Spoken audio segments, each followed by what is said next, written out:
Hello and welcome to A Throne of Games. Today I'm talking to you about Patchwork. Published by Mayfair Games and designed by Uwe Rosenberg. This is one of my favourite two-player games. In this game, people create, patchwork quilts.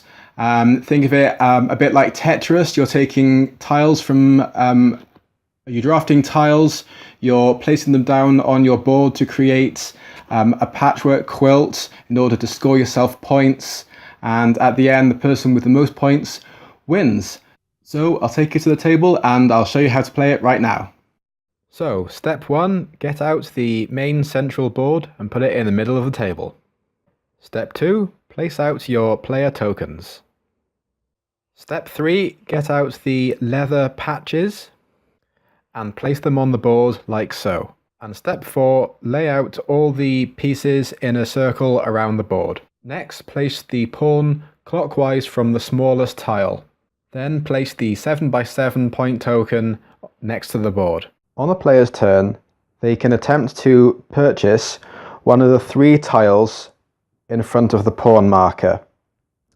To purchase one, you must pay the button cost on the tile and place the pawn in that space.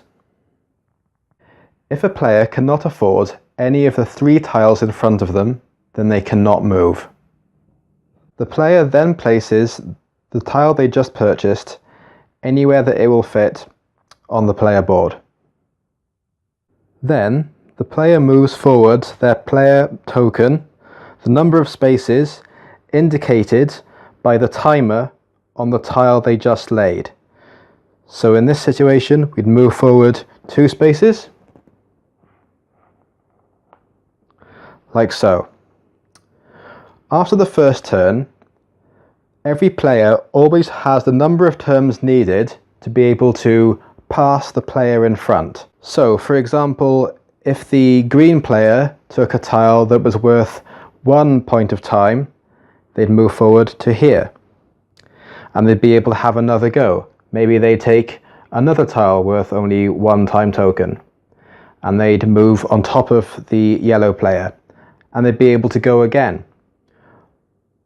Only once they've passed the player in front does their turn stop. If a player cannot or does not want to move the pawn forward in order to take a tile, they can choose to simply move the number of spaces needed to jump over the player in front, and they will receive that many buttons.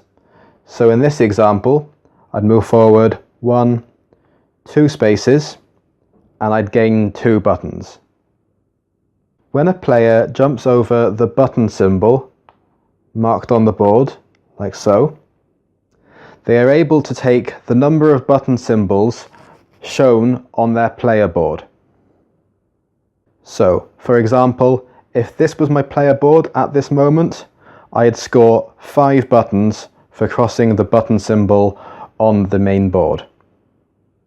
When a player jumps over a leather patch symbol, like so, they can pick it up and put it anywhere on their player board. These are really useful for filling gaps. Remember, when you're placing a tile, you can rotate it or even flip it any direction in order to get it to fit in the space that you want. The first player to create a 7x7 complete quilt will win the 7x7 token, which scores them 7 points at the end of the game. Play continues until both players have reached the finish. At this point, both players count up how many buttons they've got, and then subtract 2 for every empty space they have on their board.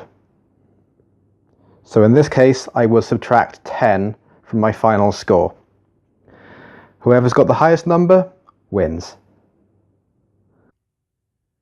So as you can see, this is a really nice puzzle game, a really good filler for 2 players. Don't be put off by the theme seeming a little dry. It's really not. It works really nicely, and really it's just about creating the best board to be able to win points to win the game. So I hope you found this video useful, and hopefully I'll see you again next time. Bye.